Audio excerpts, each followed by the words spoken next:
Okay. Hi, my name is Kayla Kranicki, and this week for chapter 9 for my wiki, I did the evolution of sex, and I kind of just touched on how, like, the idea and the meaning behind sex has transformed and changed over time. Um, when talking about the settlers in particular, they first used sex strictly for reproduction purposes and to keep their family lines alive. And so therefore, if you were caught like engaging in sexual acts that weren't intercourse, you could be punished. This was mainly because their survival was at risk, and it was essential that they were producing offspring. And therefore, they viewed sex as a requirement of marriage. And when rules were broken, even though they set these rules, they weren't harshly, hold on, I lost my train of thought. They weren't harshly like beat on for breaking the rules, and that was simply because they weren't able to afford like losing any of their members. And then this all shifted in the early 1700s, when the Industrial Revolution came about. It alleviated the need for continuous sexual reproduction. Families no longer needed to work to supply for what they needed to survive. They were able to leave their homes and work and go out and buy what they needed with the wages that they earned. It also this industrial revolution also created cheaper forms of contraception, and they were easily accessible to them. So they didn't have as many children, and kids also weren't as useful as they were like they were on farms, which in turn led to a decrease in family size. And then there was another change that led to sex being viewed as an expression of love, and the idea that was feminine and was masculine. This shift created what we called the sexual double standard, which gave way to different rules for the sexual behaviors and desires of men and women. Women were believed to be more motivated by love, while men were believed to be more motivated by lust. The shift in how sex was viewed once again changed in the 1920s during what was referred to as the Roaring Twenties, and was when like sexy became a thing. During this time, sex was viewed as more of a form of pleasure, and due to the advances, more money and more free time, it allowed more like unsupervised interactions between men and women to meet and get to know each other, and also engage in more flirtatious acts. And this freedom also allowed changes in sexuality to occur, and the norms of sexual behavior to become shifted, leading to even same-sex desires becoming slowly accepted. So my wiki just pretty much talked about the evolution of sex and how the thoughts behind sex have changed over time. Okay, so mine kind of adds on to that. My name is Tamara, and I kind of wrote about like the history of sex within puritanical beliefs. So again, like Keela said, sex, like for the Puritans, was mainly for reproduction purposes and was only to happen in marriage. It was forbidden to have people were forbidden to have non-marital, extramarital, oral, or anal sex, as well as masturbation. And if they broke that, they would be subjected to whipping, ostracism, public shaming, or death. Death was kind of a rarity because they were doing it for the purpose of not becoming extinct because of all of the illnesses and diseases going on around those times. So these rules were more harshly set on people of color and women because of how those groups of people were treated at the time. So women were seen as sexual beings who had no self-control and had forbidden desires. And an example of this that was used in the book was how Eve ate the forbidden fruit when talking about the Adam and Eve story. So punishment was also placed on men and women of color because of the blatant racism that the Puritans had against them. Black men and women were not allowed to marry, so in turn they had to break the rules in order to have children of their own and to form intimate relationships that was happening on a regular basis for white women and men. So these rules were largely set in place by the Puritans because of the fear of extinction. And another thing that I discussed was the protective legislation. And protective legislation pertains to the laws put in place to restrict women from doing certain jobs. And this happened because of the protection of like children and homemaking. So instead of helping women, these laws made it harder for them to progress and get promotions and jobs, and it made them look less valuable to potential employers, because the belief was that when women hit a certain age, they would get married and start having families, so they would have to um, quit their jobs. Um, because of this, women were forced to do jobs like receptionists or sewing or having boarders, which were inviting people to their homes for a fee if they were traveling and stuff like that, instead of things that promoted manual labor. Um, these laws actually became illegal in 1965. So I have some videos and pictures that demonstrate these kind of beliefs from the puritanical beliefs and from the protective legislation that kind of goes more in depth in my wiki, but that's it for me. I find it so interesting that you and Kayla, you know, the evolution of sex really like coincided with the evolution of technology, which I found like so weird. And that's why I did my wiki on the evolution of technology and sex. The Puritans' beliefs are crazy to me. I mean, especially coming from 2020, like viewing, like you view sex so differently. That is just crazy that back then that's how they viewed it. I also found I forgot what you said, but there was something that like really stood out to me. I believe it was about with kids, um, that kids were being viewed as not as useful. I don't know if Tamara you touched on that, but I think it was Kayla. I Yeah. thought that was really funny to me. I thought that was so funny. Yeah, because on farms, like that's why you would have kids, was so that way they could be used on the farm to work, so that way, because what you provided on your farm was what you used to survive, so the more help the merrier. But when it came to like industrialization and you had factories that were producing things and you didn't need to produce stuff because you were able to go out and buy it, you didn't really need children as much. They were kind of just in the way in busy crowded areas and just not as useful. That's so funny. And on a more serious note, what I thought of when you were talking about the protective legislation tomorrow, I thought of like our required topic of the Civil Rights Act of 1964, which made sex discrimination and race discrimination illegal. So I wonder if the law, the protective legislation that you were talking about, had anything to do with that Civil Rights Act. That would be interesting to look into.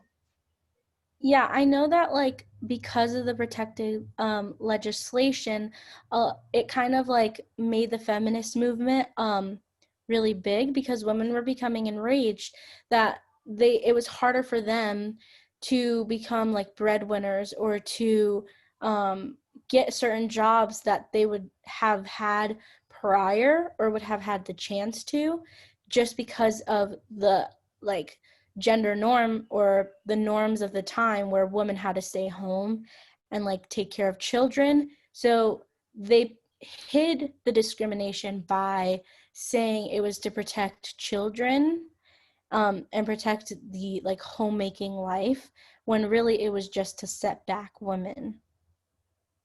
That's so sad. And it's so interesting at the same time. I can't, it's just so hard to believe that all of this stuff happened like 50 years ago. Like it seems like we're in two completely different worlds. It's crazy. But do you guys have any other points that you want to discuss before I move on to my wiki, or are you guys good? I'm good. I'm good too. Okay. um, I think one thing that's important to note is that when the Puritans saw like some of the Native American tribes and how they dealt with like their relationships, um, and sex and marriage and how that worked, they were kind of like um, disturbed almost, because they believed that you could only have one partner, it had to be marriage, whereas Native American tribes, they had, extramarital sex, they had children from different partners, and it didn't really matter to them because children were children and you loved children, whereas Puritans mostly had children to increase the population and also to work for them. It wasn't like a family-based thing, whereas Native American tribes were, it was more of like, we love the tribe, we don't love the value the person has. You know what I mean? Like, it's not, I'm not making a child to have them work, it's I'm making it out of love, versus Puritans where it's like, I need resources, I need work, and I need to maintain the population. That's so interesting. All right, so I'm gonna move on. So basically what I mentioned before is I'm discussing technology and like a new era of relationships. So according to the textbook, during like the Victorian era, love was kind of considered like a trivial reason to marry, which like I couldn't believe it. But then again, I'm not entirely surprised because of the whole social situation. Like marriage was viewed as a way to move up in life. So if you knew somebody or a man like wanted you that had more land than you or more animals or more resources, you're going to marry them for those resources to further like your family's name and all that. And the Puritans also like were basically forced to have sex, considering it was against the rules to not partake. And it was also against the rules to do anything more than just physical intercourse, and it was not a pleasurable experience for everybody. So those are two aspects. So marriage and sex, those are two aspects of any relationship, and both of them were just completely different. Um, let's see.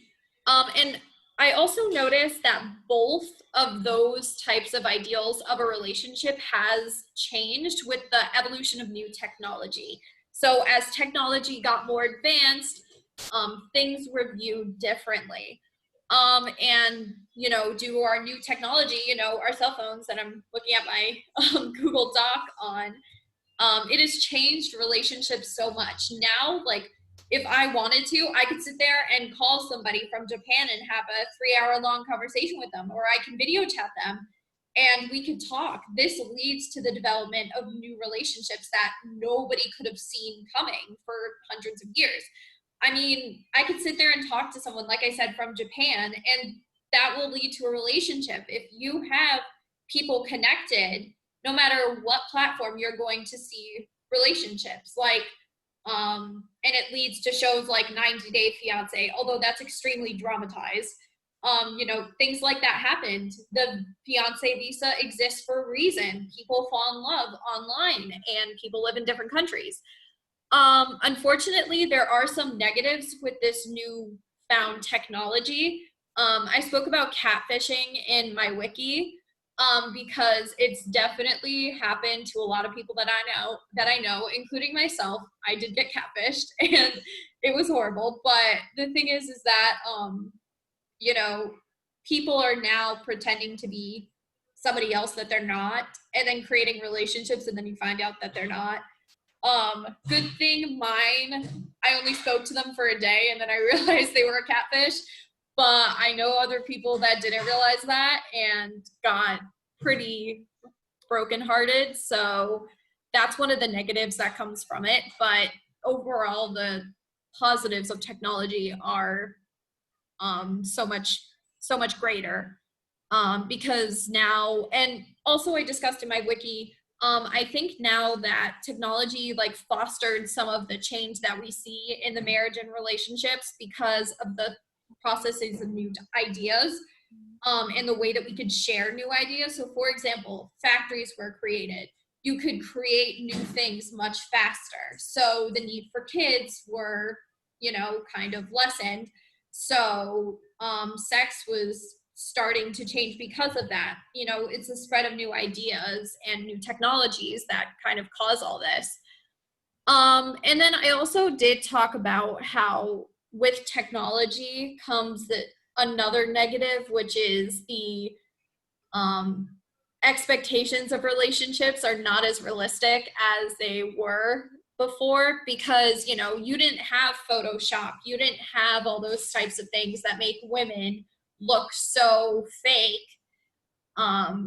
They didn't have Facebook, Instagram, those photos getting circulated everywhere. They just didn't have that. And also they didn't have pornography, and pornography really impacts relationships. Because although in the study that I referenced, relationship satisfaction after women viewed pornography was not affected, but when men watched pornography, their relationship satisfaction went down.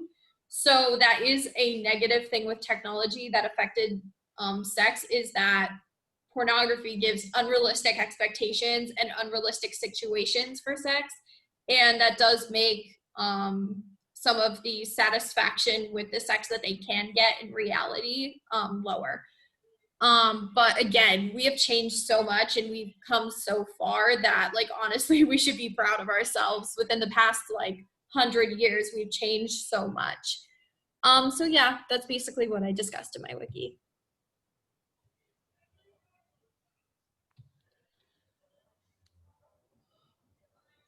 All right.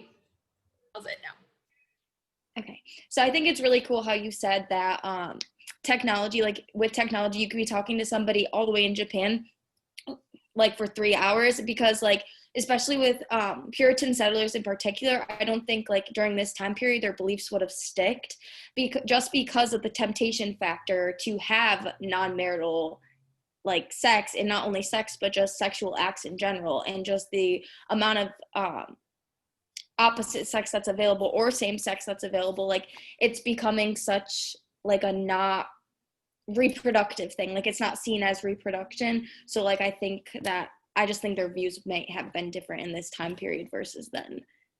I agree. I know that something that was talked about in the text was that men were already breaking those rules like back then. Like they were already having like sex with multiple women, and people were obviously doing things that they weren't supposed to. It wasn't like a just intercourse thing for men, especially. So I agree, technology, having access to more people, having access to like learning material about sex and learning like what it is to like, there's so much out there. There's like Right. just so much access that and resources that you can use. Like I think that it would have been like the rules would have been like obliterated, because it in the text it was talking about how those rules were made to be broken by like the men who created them, but they were put in place for like mainly women. So I think that it would have been completely different story if those beliefs were brought into today. I completely agree with you, Tamara and Kayla. Tamara, I like that you said like the rules with men, and it's really interesting that women were kind of viewed as the sexual beings, but now I think society has kind of changed, and men are viewed as the sexual beings. So it's so interesting to see how everything has changed in such a short amount of time.